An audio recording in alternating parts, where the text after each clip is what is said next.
नमस्कार विद्यार्थी मित्रांनो, आता आपण बघूया उदाहरण number 36.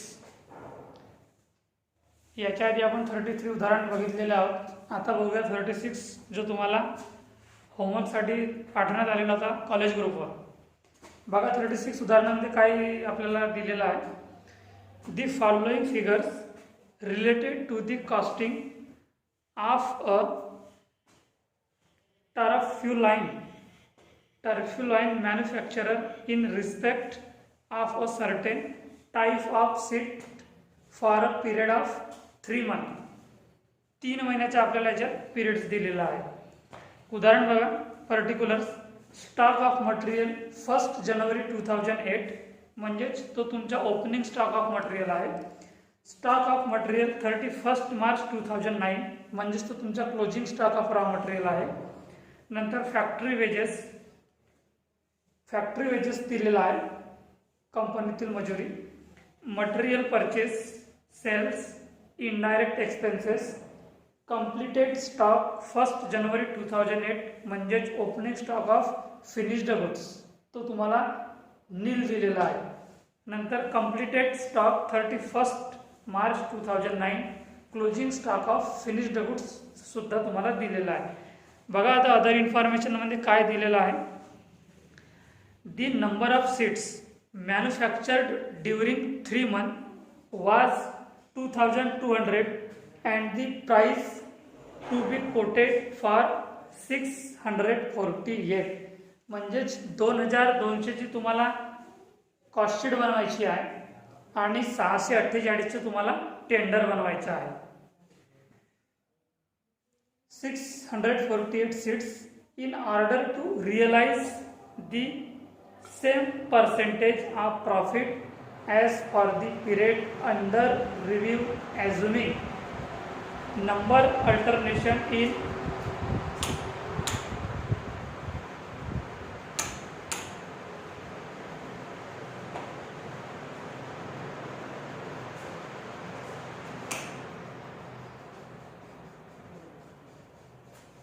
no alternation in rates of wages and cost of material. याच्यात आपल्याला रेट्स दिलेले आहेत की नाही तर ते बघू आपण कॉस्टशीट झाल्यानंतर. Prepare a statement of cost for the manufacture 2200 seats and 648 quotation seats.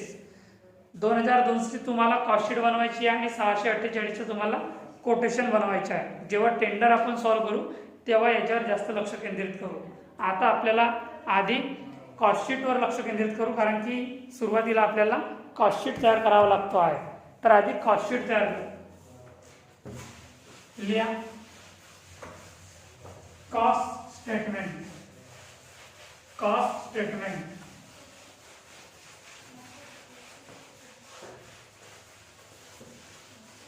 Cost statement डाव्या बाजूच्या कोपऱ्यात लिहा प्रोडक्शन 2200 युनिट्स आणि उजव्या साईडच्या कोपऱ्यात लिहा 1 जानेवारी 2008 पिरियड्स. 1 जानेवारी 2008.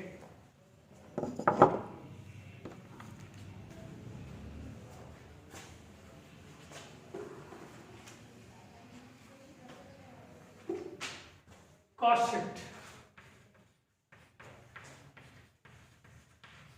कॉस्ट शीट प्रोडक्शन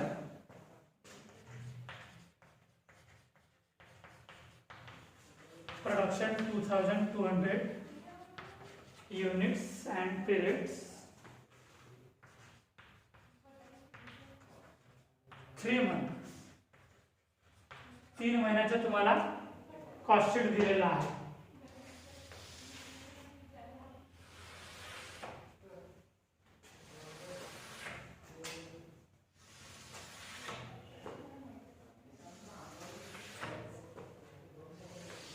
लिहा पर्टिक्युलर्स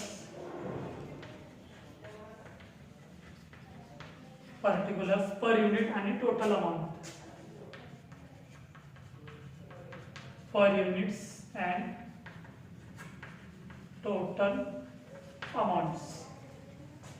बघा उदाहरणात दिलं तुम्हाला opening stock of raw material 1 जानेवारी 2008 म्हणून लिहा opening stock of raw material. पहिला point opening stock of raw material. किती दिलेला opening stock of raw material? 5500. 5500. दुसरा पॉइंट आहे material purchased plus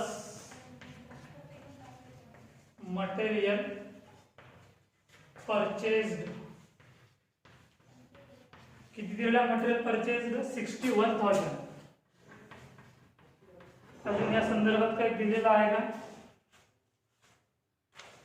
opening stock of raw material 1 जानेवारी 2008 5500. स्टॉक ऑफ मटेरियल 31 मार्च 2009 म्हणजे closing stock of raw material दिलेला आहे. Factory wages दिलेला आहे. मटेरियल परचेस झालेला आहे. Sales, indirect expenses and last point completed stock 1 जानेवारी 2008 अँड कंप्लीटेड स्टॉक 31 मार्च 2009. याची टोटल करा. 61,000 आणि 5,500. 61 आणि 5 66,500. लिहा 66,500. 66,500. हा आहे तुमचं कन्झ्युम्ड मटेरियल. कन्झ्युम्ड नाही, हे कन्झ्युम्ड मटेरियल राहणार.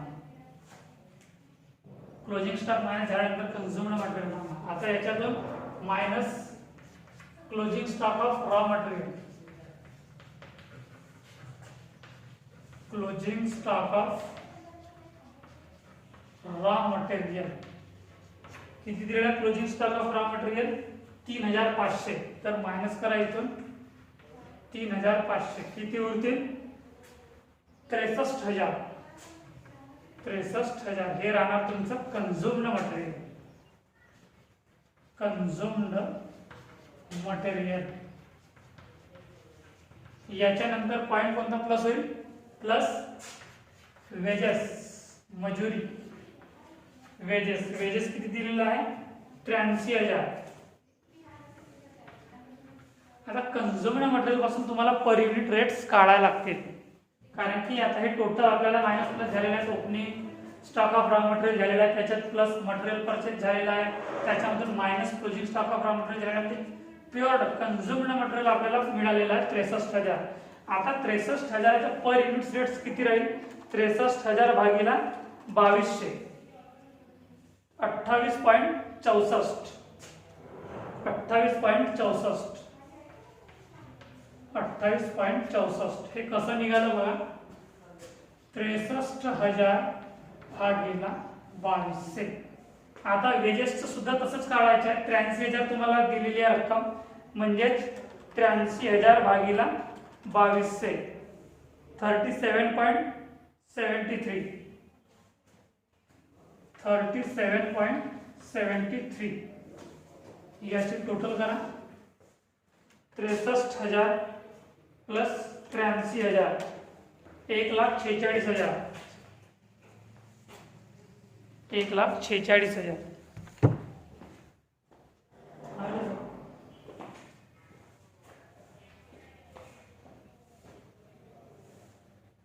आता क्लास सुरू आहे ना, थांब ना, आता तुझ्या याच्यावर करणार आहे.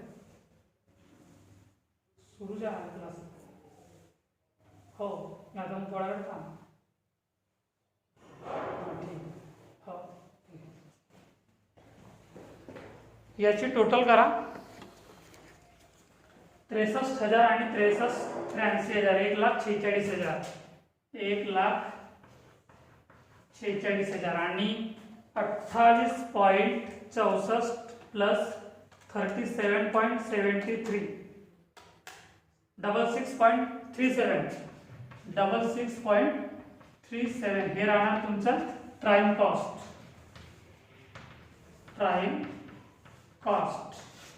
प्राइम कॉस्ट नंतर आपला पॉइंट येतो आहे next plus factory on cost. Factory on cost संबंधी काही खर्च दिलेले आहेत का बघा आपल्याला उदाहरणात. फॅक्टरी संबंधी काही खर्च दिलेले आहेत का? मटेरियल परचेज झालेला आहे, फॅक्टरी वेजेस तो पण झालेला आहे. सेल्स मध्ये जाईल इनडायरेक्ट एक्सपेन्सेस. पहिला पॉइंट लिहा इनडायरेक्ट एक्सपेन्सेस. Indirect expenses. बघा इनडायरेक्ट एक्सपेन्सेस किती दिलेले आहे उदाहरणार्थ 13,000, म्हणून अमाऊंटच्या कॉलममध्ये 13,000. अजून काही खर्च दिले आहेत का आपल्याला? नाही. म्हणजेच 13,000 भागीला 2200 याचं पर युनिट रेट्स किती निघेल? 13,000 भागीला 2200, 13,000 भागीला 2200 5.91.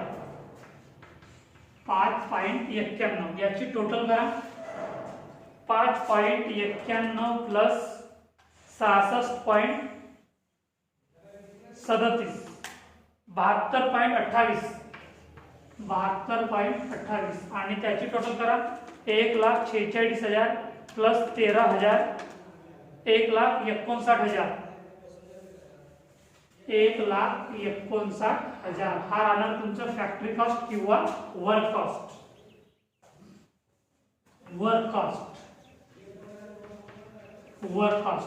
आता वर्क कॉस्ट नंतर आपला कोणता पॉइंट प्लस होतो आहे बघा. ऑफिस ऑन कॉस्ट प्लस करा. प्लस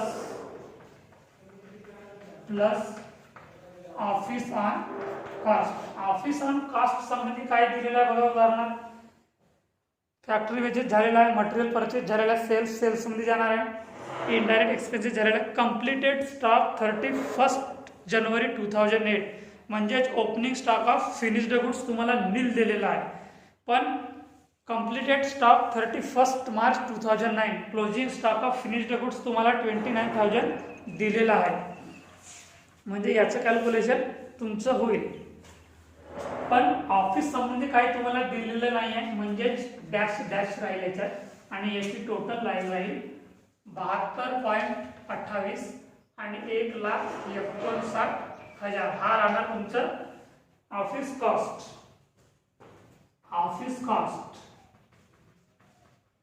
हा राहणार तुमचं ऑफिस कॉस्ट. ऑफिस कॉस्टच्या नंतर पॉइंट्स तुम्हाला दिलेला आहे की कम्प्लिटेड स्टॉक 1 जानेवारी 2008 म्हणजे opening stock of finished goods plus opening stock of finished goods. तुम्हाला दिलेला आहे का फिनिश्ड गुड्स? नाही. म्हणजे ज्याच्यात डॅश किंवा नील लिहा. याची टोटल इथे लिहा 1,59,000 आणि 72.28 याची टोटल. आता इकडे लिहा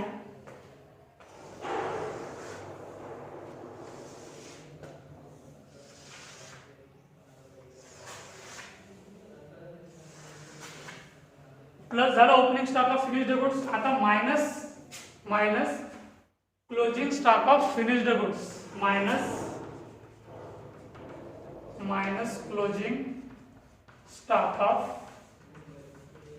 फिनिश्ड गुड्स. किती दिलेला आहे minus closing stock of finished goods? उदाहरणार्थ बघा 29,000 29,000. आता 29,000 तुम्हाला पर युनिट काढावं लागेल का? नाही, कारण की हे इनडायरेक्ट एक्सपेन्सेस आहेत, हे डायरेक्ट खर्च नाही आहेत. म्हणून याची टोटल करा. 1,59,000 मधून मायनस 29,000 मायनस करा. 29,000 1,30,000 1,30,000 आणि त्याची टोटल 72.28 हा आहे तुमचा कॉस्ट ऑफ प्रोडक्शन किंवा cost of good sold. Cost of good sold. आता याच्यानंतर पॉइंट्स येतात selling and distribution expenses plus selling and distribution expenses. Selling and distribution expenses तुम्हाला दिलेला आहे का? उदाहरण बघा. सेलिंग अँड डिस्ट्रीब्युशन संबंधी काही दिलेलं नाही आहे, पण तुम्हाला सेल्स मात्र दिलेला आहे 1,41,000 म्हणजेच हे तुमचं नीड राहणार. म्हणजे तिथं टोटल करा 1,30,000 आणि 72.28 हे राहणार तुमचं टोटल कॉस्ट. प्रॉफिट तुम्हाला दिलेला आहे का? उदाहरणार्थ प्रॉफिट दिलेला आहे का बघा. प्रॉफिट दिलेलं नाही पण सेल्स दिलेला आहे म्हणून लिहा इथं प्रॉफिट आणि खाली लिहा सेल्स.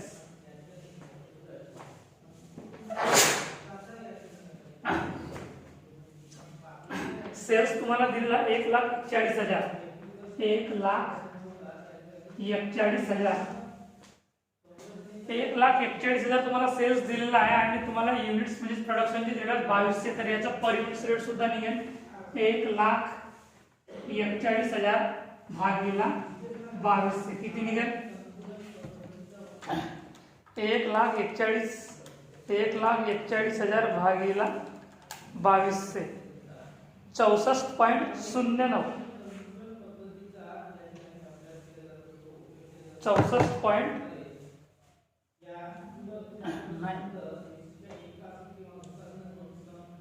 वेट. याचा आपण प्लस करत आलेले आहोत. तर इथे पुन्हा 2200चे युनिट्स दिलेला आहे.